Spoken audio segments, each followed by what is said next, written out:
ብሬሽቱ ወይኔ! ኧረ ወዶች በጣም ያሳቀኝ ነገር አለ። አንድ ዩቲዩበር ያወራ ነገር በጣም አስቆኛል። ምን እንዳለ ታውቃላችሁ? ዴቭ የሚያወራው ለሄርሜላ ነው። ደግሞ ብዙ የሚታወራው ለሄርሜላ ነው። ዳኒም የሚያወራው ለሄርሜላ ነው። ይሄ ሴጣን ሩታ አስቀምጣ ከሆነ ታዲያ በጭንቅላቱ እንደዚህ መንጭቃችሁ የምታወጡት ወይም በከፊል የሚያወራ ሴጣን ነው ወይ ያስገባችሁ መሰላችሁ?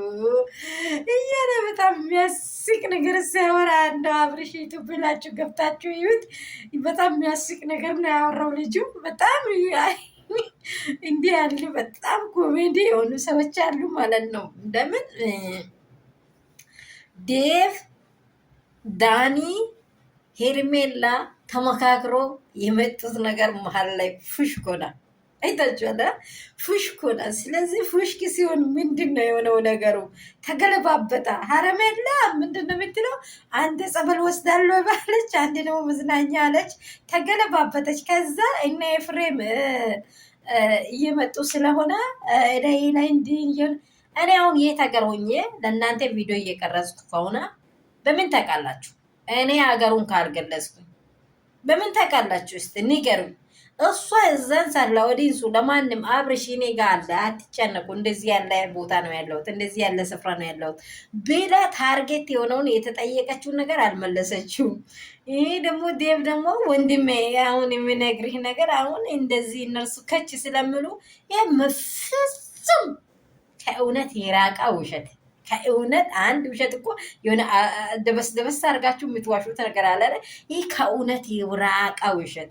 እንደው ዴቪማ ቦርጭም አምጥቷል። እግዚአብሔር ይመስገን። አብርሽ ብዙ ብትታመም ሄርሜላን በደንብ ያጥብላት ነበር። ስለዚህ ቃል ግን በጣም ይቅርታ አድርጎ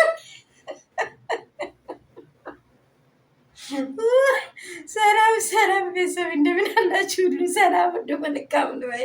እኔ ጋር ሁሉ ሰላም ነው፣ እግዚአብሔር ይመስገን። ሰላማችሁ ብዙ ይበል፣ ትርፍርፍ ይበል። ቶሎ ቶሎ ብላችሁ ላይክ እና ሼር ሰብስክራይብ እንዳይረሳ የኔ ውዶች፣ የኔ እንቆች። እኔ ዴቭ ስላሳቀኝ ነው የምር።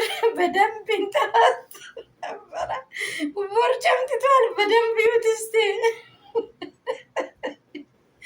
ወይኔ ሩታ አዝናናለሁ ስትል መሀል ቆሞ መንገድ ላይ ፈጥሮ ችግር ፈጥሮ እንዲዚህ አደባልቆ የነበሩ ሰዎች አሁን ለሄርሜላ ጳጳስ ሆነው ቁጭ አሉ ማለት ነው። በጣም የሚገርም ነው በእውነት። እኔ ሴጣኑ ራሱ አብርሽን ራሱ ሴጣን በከፊል የሚያሳስብ ነው ወይ? አንድ ነገርን አስቡ፣ አንድ ነገርን የሚረሳው አብርሽ ብሎ ትክክለኛ ሪል የሆነ አብርሽ እኮ ሁሉንም ነገር ያውቃል። እንዳይነቃብኝ ብላይ ነው አብርሽ። ምንም አልታመምክም። እኔ ከመጀመሪያም ብያለሁ፣ ምንም አልታመመም አብርሽ።